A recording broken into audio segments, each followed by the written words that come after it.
ये गलत है। जी हाँ गलत है।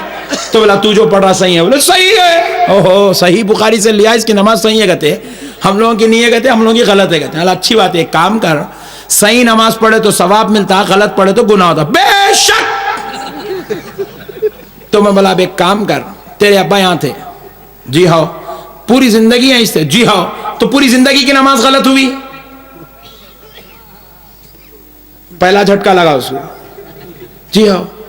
दादा भी यहीं थे, परदादा भी यहीं थे, सकड़ दादा भी यहीं थे, पूरे यहीं थे, सबकी नमाज गलत। और गलत नमाज पढ़े तो सवाब मिलता? उन्हें नहीं मिलता। तू सही नमाज पढ़ रहा, तेरे को सवाब मिलता। बेशक। गलत नमाज पढ़े तो सवाब नहीं मिलता। जब तेरे बाबा के नामे आमाल में सवाब ही नहीं है, दादा का ने सवाब नहीं है, मर गए, गए कहां बोल? दोज़ख में। अरे क्या जी मुल साहब, कहां से मैं क्या चीज बोल रहा हूं, तुम कहां लाए मुल साहब मेरे को? क्या है मुल साहब? तेरे दादा कहां है? गलत नमाज पढ़े दोज़ख में, बाबा दोज़ख में, तू सही नमाज पढ़ रहा, तेरे को सवाब मिलता। जी हाँ मुल साहब, तू जन्नत में। अरे वाला वाह, अब तक ये सुने थे वली के पेट में शैतान पैदा होता। मैं बोला तू नौवा अजूबा है, पूरे दोज़खियों के पेट में एक जन्नती पैदा हुआ है। जरा गौर करो मेरे भाई, इन्हें एक कुछ सही साबित करने पूरी कौम को दोज़ख में डाल रहा। अरे कहां से आए रे तुम लोग? नबी की बगावत करेंगे तो बाप के भी नहीं रहते, देखो भाई, खानदान के भी नहीं रहते, कबीले के भी नहीं रहते।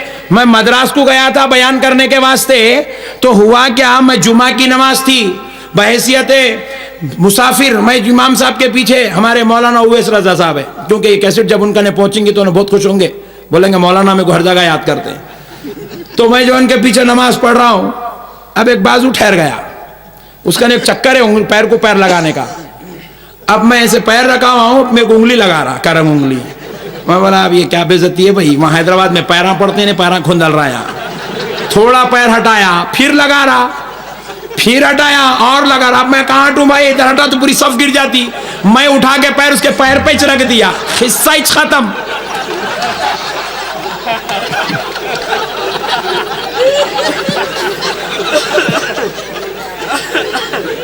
अब नमाज पढ़े बाद पूछता हूँ, समझा, नीचे मुंडी डाल के चले उन्हें, मौलाना गुस्से में दिख रहे, भाग गया।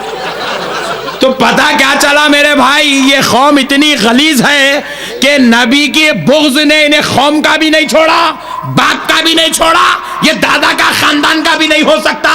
हद तो यह है, मैं बाद में जब उसको मिला, नमाज पढ़ के बाहर निकला, मिला तो मैं पूछा, सुन तू मसला नहीं पूछा, मैं बहुत कुछ समझाने वाला था, कुछ नहीं पूछा, मैं नहीं समझाता, मगर एक बात सुन के जा, आज तेरे बाजू मैं खड़ा था, कल अगर तेरा बाप इधर खड़ा हो जाए, तेरा दादा इधर खड़ा हो जाए, तू अपने बाप को एक पैर, दादा को एक पैर लगाएगा, तो तेरे पैदा करने वाला बाप भी सोचेगा कितनी मनहूस औलाद पैदा हो गई कि अपने बाप को लात मार रही है, काश की ऐसी औलाद पैदा होने से नहीं होती तो बेहतर था।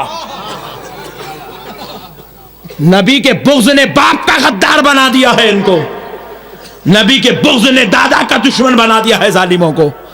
समझो दोस्तों, उम्मत को गुमराह कर रहे हैं जाहिल कौम। हदीस में बहुत कुछ होगा, मगर हर हदीस अमल के लायक नहीं होती है। हदीस वक्त के हालात के एतबार से होती है। अब रसूल पाक सल्लल्लाहु तआला अलैहि वसल्लम एक मरतबा नमाज में सब्बाबा किए, सब्बाबा किए। और एक पॉइंट की बात बोलता हूं आपको, कसम अल्लाह रब्बुल जलाल की, किसी अहले हदीस की मां ने ऐसा बेटा जन्म दे दिया हो कि वो तकबीर तहरीमा से लेकर सलाम फेरने तक जितनी नमाज पढ़ता है, 2 रकत, तकबीर तहरीमा से लेकर सलाम फेरने तक का जो उसकी नमाज का तरीका, ये जो डिंग डंग डिंग करता, वो तरीका बुखारी से लाके दे दे, मैं गुलामी करने को तैयार हूं, अल्लाह की कसम खा चुका हूं। उल्लू बनाता है लोगों को, बुखारी में है, बुखारी, इसकी खुद की नमाज बुखारी में नहीं है। ये जो सब्बाबा इन लोग नमाज में करते हैं ना, ये नसाई में, बुखारी में भी नहीं है, मुस्लिम में भी नहीं है। सब्बाबा नसाई शरीफ की हदीस है, बुखारी में है नहीं हदीस, मुस्लिम में भी हदीस नहीं। हौला बनाते हैं लोगों को, मैं बुखारी के मुताबिक पढ़ता हूं, जाहिल। कब तक धोखा देगे कौम को, कब तक मक्कारी करोगे? सब बाबा कर रहा है। क्या था वो? मैं इसको पूछा रही क्या है नमाज में टिंग टिंग है, क्या है रे? वहां सब बाबा हदीस में मुझे मालूम है हुजूर क्यों कर रहे थे? जी मालूम है, कहीं कर रहे थे।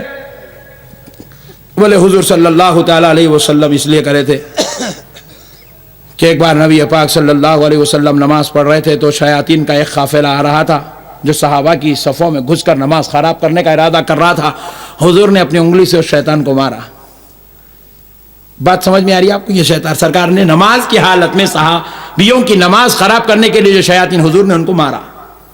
अभी ने पूछा क्या मौला साहब हुजूर मारे कहते मार सकते क्या? अरे बोला जाहिल, जो नबी उंगली का इशारा करके चांद के टुकड़े कर सकता वो शैतान को मारे, क्या ताज्जुब की बात? जो चाहे कर सकता है। मेरा नबी है, हमारा नबी है, अल्लाह का हबीब है, मालिक कायनात है, मुख्तार कुल है, जन्नत का पासबान है, जो चाहे कर सकता है। शैतान को हुजूर ने मारा, हदीस बन गई। रावी देखे बोले इमाम बुखारी को मिली, इमाम नसाई को मिली, लिख दिए। मैं बोला वहां हुजूर शैतान को, तू किसको मार रहा?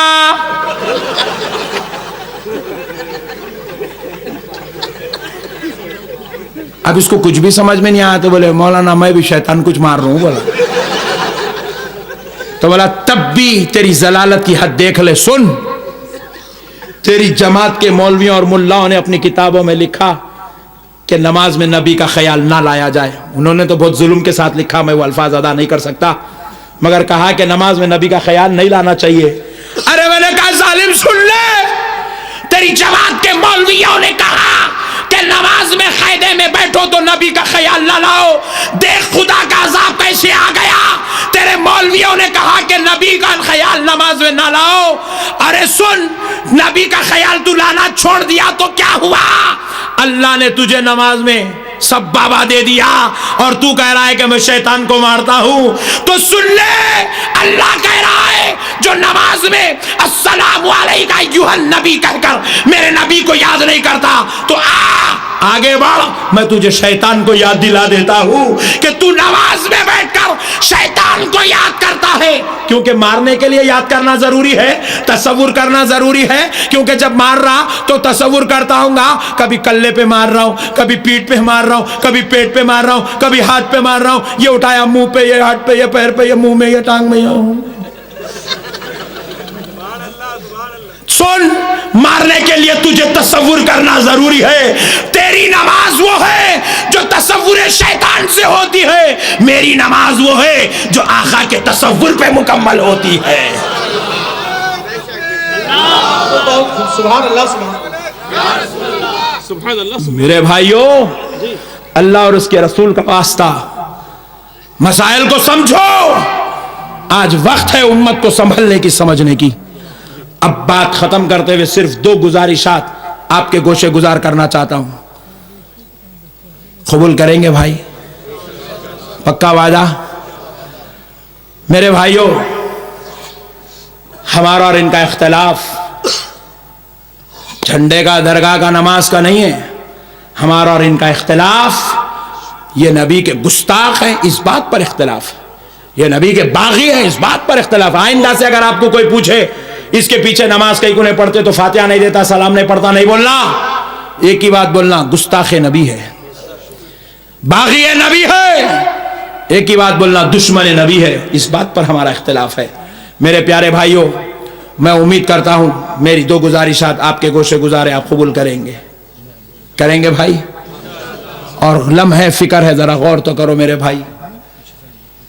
आज अल्लाह रब्बुल इज्जत ने हमको इतनी बड़ी जमात में रखा कि खुदा की कसम आज भी अहले सुन्नत वल जमात पूरी दुनिया के मुसलमानों में 90% है।